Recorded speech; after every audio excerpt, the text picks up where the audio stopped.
They expect you to stay quiet, to swallow hidden fees, put up with faulty products, and accept poor service as just the way it is. But you can demand better.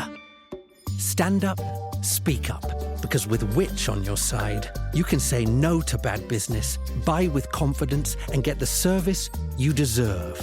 Which, the power in you. Find out more at which.co.uk. Technology develops quickly, so what do you need to know about for the year ahead?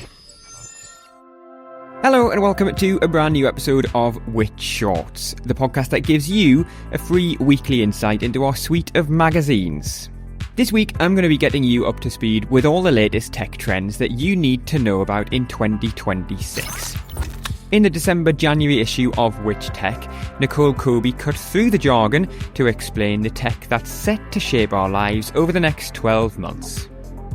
Here's Nicole's piece, adapted for the podcast, this week read by me, James Rowe.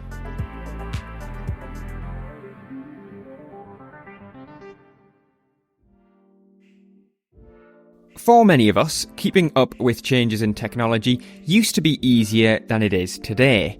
But with the rapid rate of change, the blink of an eye could leave you one step behind and perhaps even make you feel excluded from the latest trends. Hearing terms like agentic AI and NPUs may lead you to believe that it's not just the bots that are hallucinating. And what are AI hallucinations anyway? Well, let's start with NPUs and TOPS.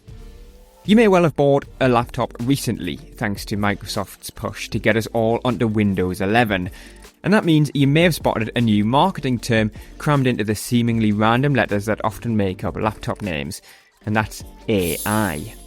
Analyst firm Gartner predicts that half of laptops shipped this year will be AI models. These feature neural processing units, or NPUs, which are dedicated to handling AI functions, leaving your processor and specialised graphics chip for the other tasks. That doesn't mean that these are for ChatGPT addicts, as many of the features in Windows may be using AI in the background, be it for security or processing images, without you directly knowing it.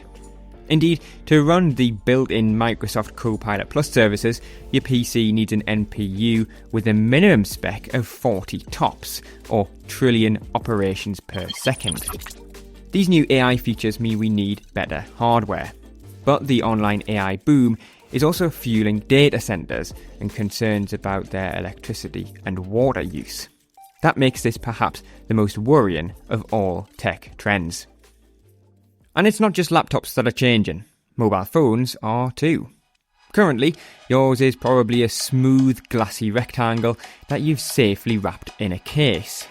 But at Apple's most recent product launch, the tech giant launched a slimmed-down iPhone Air that crams its single 48-megapixel camera into a chunky bar across the back. It's a herald of things to come, not least as the rear looks a tad similar to the Google Pixel 10.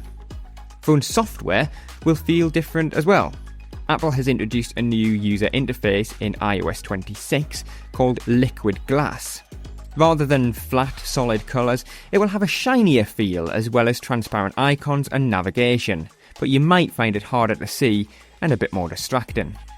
Smartphone makers aren't immune from the AI hype, although Apple has held out longer than most. Expect AI assistants embedded on your device, whether you want them there or not, reviving efforts to make us talk to our phones with Amazon Alexa, Google Assistant or Siri. Hopefully the addition of AI makes these systems more useful this time round. And what about folding phones? Well, Samsung has its fold and flip models, while Motorola and Huawei have their own foldable handsets. These designs may well stay niche, but do at least answer the challenge of how to have a massive display that still fits into your pocket.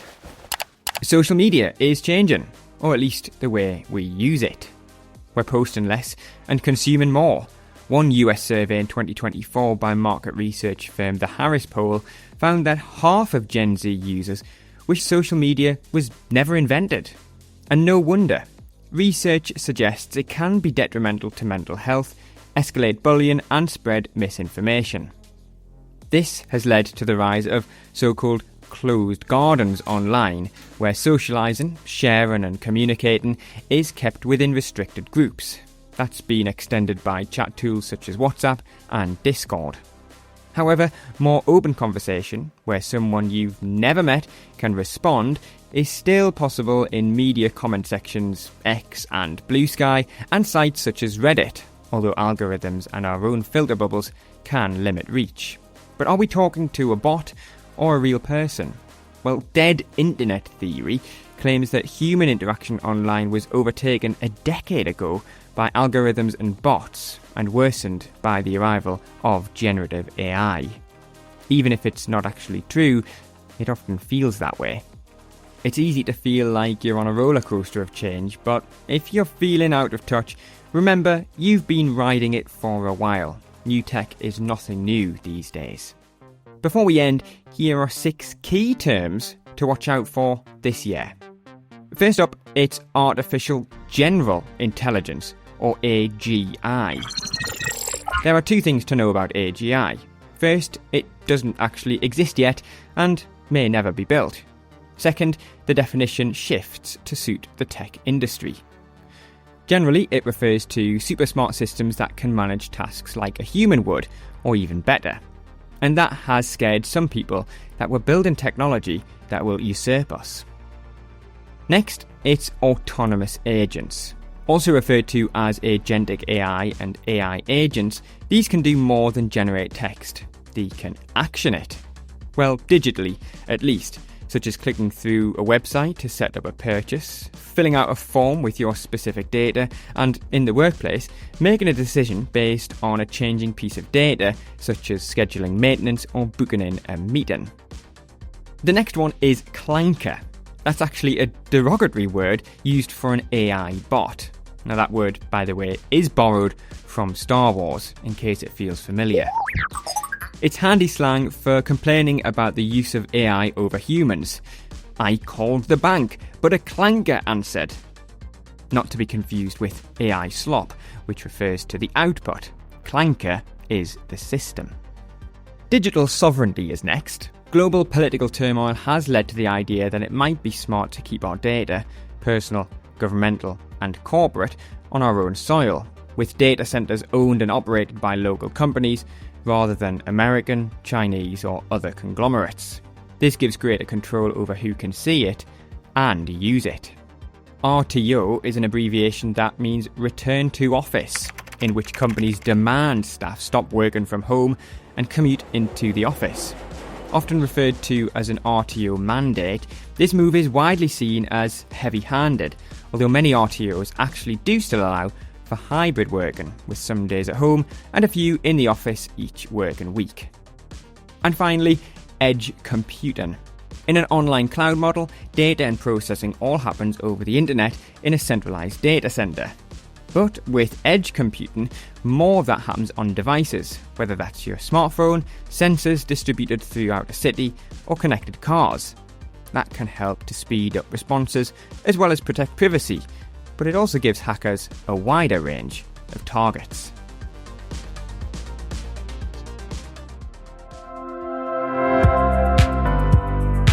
Thanks for listening to this podcast from Which, the UK's consumer champion.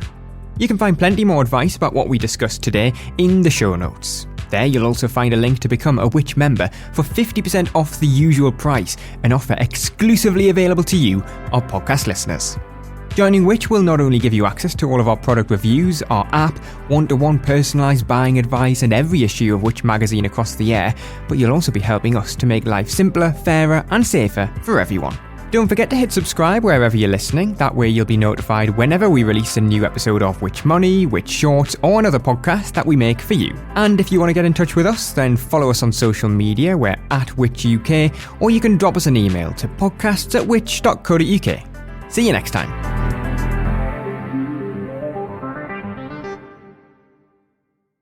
They expect you to stay quiet, to swallow hidden fees, put up with faulty products, and accept poor service as just the way it is. But you can demand better. Stand up, speak up. Because with Which on your side, you can say no to bad business, buy with confidence, and get the service you deserve. Which? The power in you. Find out more at which.co.uk.